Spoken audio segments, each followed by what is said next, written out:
आप देख रहे हैं आहट। आहट में आज की कहानी हमें भेजी है रमेश जी ने। वीडियो में आगे बढ़ने से पहले अगर आपने अभी तक हमारे चैनल को सब्सक्राइब नहीं किया तो कर लें। यह घटना तब की है जब मैं अपने दफ्तर से घर के लिए आ रहा था। मुझे काम करते हुए आज कुछ ज़्यादा ही वक्त हो गया था। जंगली इलाका होने के कारण मेरे दफ्तर और गांव के बीच एक सुनसान सा जंगली इलाका पड़ता था। वहां रात के समय गुजरना मानो मौत को न्योता देना था। वैसे तो मैं भूत प्रेत जैसी चीज़ों पर तनिक भर यकीन नहीं करता। जब मैं शहरी क्षेत्र से बाहर आया तो वहीं विशाल पेड़ों से भरा जंगल सामने था। मैं निडरता के साथ आगे बढ़ता रहा, पर जंगल की गहरी खामोशी में मेरे पैरों के नीचे आ रहे सूखे पत्तों की आवाज़ें भी मुझे साफ साफ सुनाई पड़ रही थी। रात का समय होने के कारण मैं घबराया हुआ था। पेड़ों के ऊपर से आ रही चमगादड़ों की हलचल मुझे डरा रही थी। मैं किसी तरह आगे बढ़ता रहा।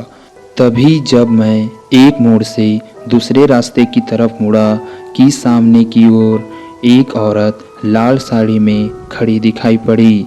अंधेरा होने के कारण मैं बेधड़क आगे बढ़ता रहा। जैसे ही मैं उसके करीब पहुंचा तो धीरे धीरे गुर्राने की आवाज़ सुनाई पड़ने लगी कि तभी ही वह मेरी तरफ मुड़ी।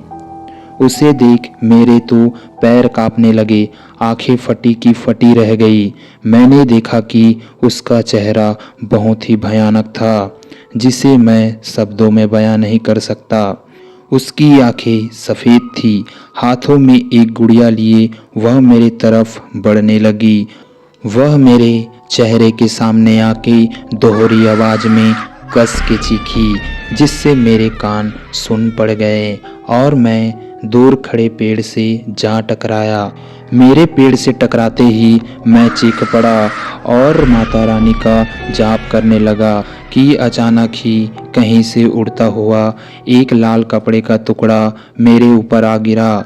ध्यान से देखने पर पता चला कि उस कपड़े में माता रानी का नाम लिखा है और वह कपड़ा बंधन से सना हुआ है। मैंने तुरंत ही उसे अपनी कलाई में बांध ली और भागने लगा। जैसे मैंने गांव की सीमा के अंदर प्रवेश किया, वह हवा की तरह गायब हो गई और मैं सही सलामत घर पहुंच गया। उस दिन माता रानी की वजह से मेरी जान बच गई। तो दोस्तों, कैसी लगी आज की हमारी यह कहानी हमें कमेंट बॉक्स में ज़रूर बताएं। अगर आपके पास भी ऐसी घटनाएं हैं तो हमें हमारे इंस्टाग्राम पर ज़रूर शेयर करें।